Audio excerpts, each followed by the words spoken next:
Quero gravar um vídeo um pouco diferente hoje, talvez um pouco mais longo que o normal, mas eu tô revendo aqui algumas anotações. Eu preguei acho que um ano, 2 anos atrás na igreja, sobre a casa do medo e a casa do amor. E eu quis compartilhar isso com você que vai me ouvir agora através das redes sociais. Primeiro João capítulo 4, versículo 18 diz assim: no amor não há medo. Pelo contrário, o perfeito amor, ele lança fora todo o medo, ele expulsa o medo, porque o medo supõe castigo, e aquele que tem medo não está aperfeiçoado no amor. Eu estava lendo aqui compartilhei com a igreja que o amor, o medo, na verdade, às vezes ele é necessário. O medo, ele é um limitador para muitas coisas. Por que nós não andamos correndo na estrada? Porque nós temos medo do acidente, então nós vamos nos cuidar. Por que você não pega numa cobra venenosa? Porque você tem medo que ela te pique e você vai ter problemas de saúde. Então, às vezes o medo é necessário, mas o problema é quando o medo ele é demasiado. É quando o medo ele é patológico, ele é sintomático, e aí esse medo acaba destruindo não só a nossa vida, como a vida de pessoas que nos cercam também. E a primeira coisa que eu lembro, que eu falei nessa mensagem, foi que na casa do medo a gente leva a vida, as pessoas que vivem na casa do medo, elas levam a vida na base do controle, do domínio. Porque é isso, porque desde o primeiro confronto lá no jardim, lá no Éden, o homem ele já teve dificuldade de admitir que ele tinha medo. Então ele começou a inventar uma porção de mentiras, de desculpas para justificar o medo que ele sempre teve. E na verdade todos nós somos medrosos, nós somos seres amedrontados. E esse medo que muitas vezes nós temos na nossa vida, ele vai fazendo com que a gente leve a vida na base do domínio das pessoas. Eu não posso permitir que as pessoas me confrontem, que as pessoas de alguma forma discordem de mim, porque eu tenho medo de perder o domínio.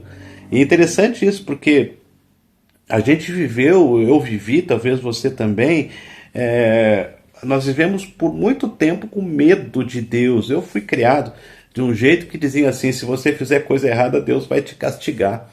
Então a gente tinha medo de Deus, né? Eu tinha medo de que Deus ele estivesse esperando que de alguma forma eu cometesse algum erro para ele me castigar. Então eu vivia com medo.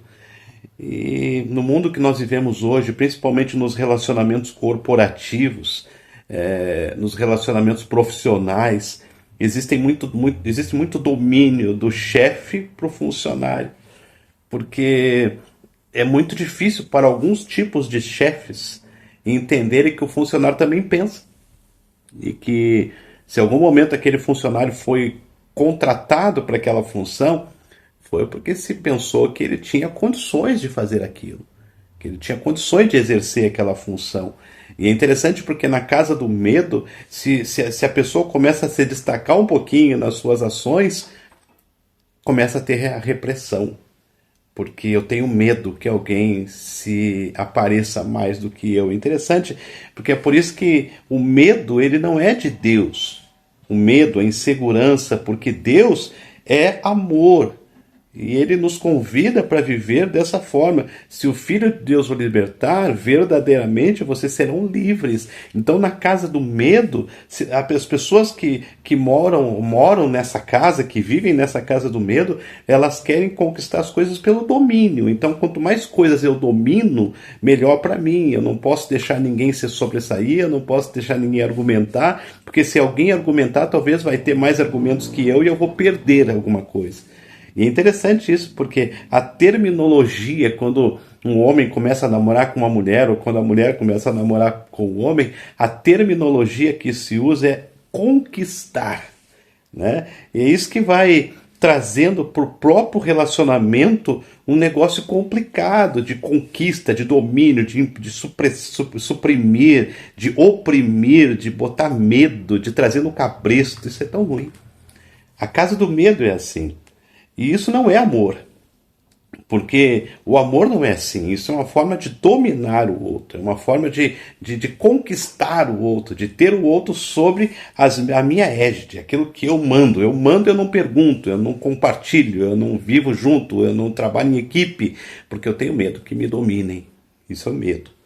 Agora, eu também naquele dia preguei sobre que, isso aqui é a turma do medo, né? A turma da casa do medo, mas eu também preguei sobre a casa do amor, eu estava vendo aqui, que na casa do amor, a turma que vive lá, ela leva a vida na base do quê? Na base do amor. E você sabe que Deus, ele sabe muito bem que nós somos seres medrosos. E é por isso que Deus, sabendo disso, ele tem que todo o tempo dizer para nós não temas, porque na casa do amor, nessa casa aqui, a gente não leva a vida no domínio. Na casa do amor, a gente vai entender, não se turbe o vosso coração. Credes em Deus, nada te turbes, nada te perturbes, porque tudo passa. Parece até uma canção de Niná, né? E eu penso que nós podemos sim afirmar categoricamente que Jesus ele veio para nos chamar para uma mudança radical da casa do medo para a casa do amor. Porque é na casa do amor que eu consigo conviver. E quando Jesus falou assim, ó, eu vim para que tenham vida e tenham abundância, ele está querendo dizer que veio nos chamar da morte para a vida em abundância. Ele veio nos tirar da casa do medo, do domínio, onde a boca morde, onde as mãos beliscam, onde os braços apertam. Ele veio nos trazer desse lugar para a casa do amor, onde a boca ela não morde, ela beija, ela fala bem, ela elogia.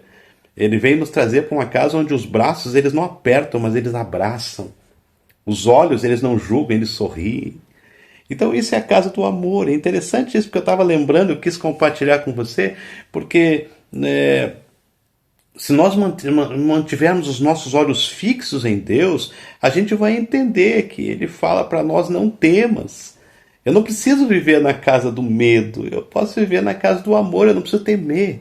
Eu não preciso ter preocupações porque a obra é de Deus, as coisas são de Deus, a minha vida é de Deus, a minha família é de Deus, as minhas coisas são de Deus.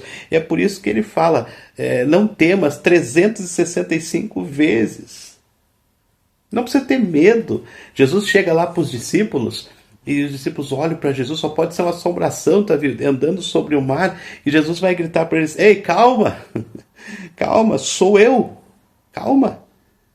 Então, eu quis compartilhar com você para que se por um acaso, você que está me ouvindo, não sei quantas pessoas vão ouvir esse texto, não sei, esse vídeo, não sei. Mas se você está me ouvindo e sente que ainda está vivendo na casa do medo, onde as coisas da vida te assustam, onde as pessoas te assustam, onde o crescimento do outro te assusta, sai desse lugar, isso não te pertence mais. Não, sai disso. Larga de mão esse negócio, porque só você não vai ser feliz vivendo sobre o domínio, vivendo sobre a supressão dos outros, sobre a conquista. Não, não, não. Você não vai ser feliz assim. Você quer ser feliz? Vai para a casa do amor. Começa a abraçar mais. Começa a sorrir mais. Começa a elogiar mais. Tem gente que diz que não gosta de receber elogio. Eu custo acreditar que alguém não gosta de receber elogio. E tem gente que diz que não gosta de elogiar. Eu vou dizer para você. Como é bom, às vezes, você ouvir palavras doces, palavras que aquecem o coração, que acalentam a alma. Como é bom isso. Isso faz bem. Isso faz bem, porque as pessoas cometem falhas, mas Deus nos chama para viver em comunhão. Porque se não fosse para viver em comunhão, no momento que eu me converti, que Deus me converteu, nesse exato momento ele me chamaria. Vem, Mauro, já deu, vamos para o céu, não quero mais que tu fique aí. Mas não, ele me deixa aqui, ele fala inclusive que nós temos que amar uns aos outros como ele nos amou, e ele fala que nós temos que pregar a mensagem do Evangelho para pregar a casa do amor para as pessoas, não a casa do medo. Não ficar fazendo campanhas e propósitos para oprimir as pessoas, pregando um evangelho pesado, um evangelho que põe cargas nos ombros das pessoas. Não. Ele me chama para viver na casa do amor, onde eu posso amar sem moderação, onde eu não preciso apagar ninguém, onde eu não preciso usar ninguém como degrau. Não, não, onde eu posso viver pelo amor. O amor que levou Jesus à cruz. Aquele amor que fez com que ele dissesse, ó, Pode pregar. Então essa é a diferença. A casa do medo é a casa onde tem medo. A casa do medo é onde as pessoas não convivem. Onde as pessoas não convivem, não andam juntas, elas não conseguem viver em comunhão, não conseguem se elogiar, não conseguem se amar. E na casa do amor, onde a gente deixa o outro viver. Onde a gente sente alegria na ascensão dos outros. Quando a gente sente alegria em ver os outros se dando bem, onde a gente se preocupa com os outros, onde a gente quer que todo mundo se dê bem. Essa é a diferença. E aí Jesus, nesse primeiro texto que eu li, deixa eu ler de novo aqui para você, ele vai falar muito claramente: no amor não há medo. Pelo contrário, o perfeito amor lança fora todo o medo, expulsa o medo, porque o medo supõe castigo. E aquele que tem medo não está, olha isso, aquele que tem medo, aquele que domina, aquele que suprime, aquele que apaga as pessoas, que tem medo, este não está aperfeiçoado no amor. Eu quero viver na casa do medo, do amor. E você? Eu já estive na casa do medo, já estive, por muito tempo da minha vida. Mas hoje eu quero viver na casa do amor. E você? Onde você quer viver? Deus te abençoe. Que Deus te abençoe e te guarde. E te ajude a cada dia ser mais aperfeiçoado no amor.